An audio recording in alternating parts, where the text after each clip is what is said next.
Kazi na utu. Tunasonga mbele. Kazi na utu. Tunasonga mbele. Awali ya yote kwanza tunamshukuru Mwenyezi Mungu kutukutanisha hapa Mlimani. Imepata bahati kubwa sana kupata ugeni mkubwa sana. Mkuu wa wilaya yuko hapa, katibu tawala kila siku mnamuuliza. Hatimaye leo amefika hapa. Vikao vingi tunazungumza na jina lake linatajwa, imekuwa kama vile maji au chakula. Kwa hiyo tunamshukuru Mungu. Mwenyekiti wangu naye amekuja hapa.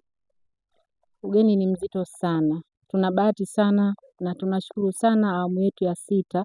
Serikali yetu inafanya vizuri sana katika mkoa wa Morogoro.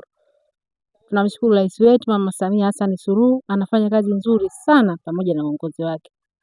Na katibu tawala ametusaidia kwenye mambo mengi sana. Naomba sana jambo lake analosema kama ni mikarafuu, hata angesema miembe tungepanda. Ni mtu mzuri mno, ni mtu bora sana, ametusaidia sana.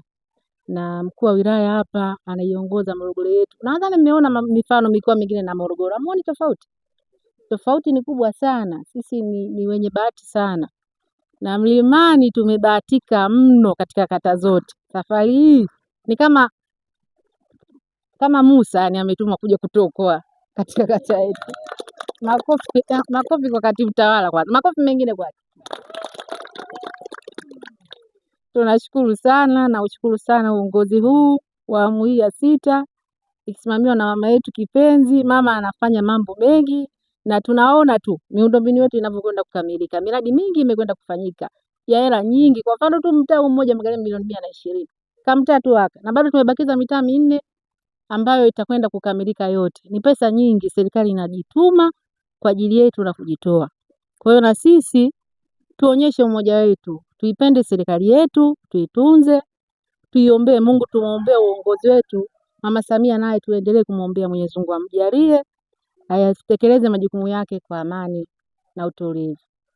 Mimi niseme kwanza na furaha sana, niseme sana nitakuja niharibu. Na bahati sana kwa kweli. Tunamshukuru Mungu kata ya Mlimani hii. Na uongozi huu, hamna kata nyingine ambayo imepata uongozi kama huu. Mwenyekiti hapa yupo hivi, mkuu wa wilaya yuko hapa. Kwa hiyo tunamshukuru sana. Nasema asante sana.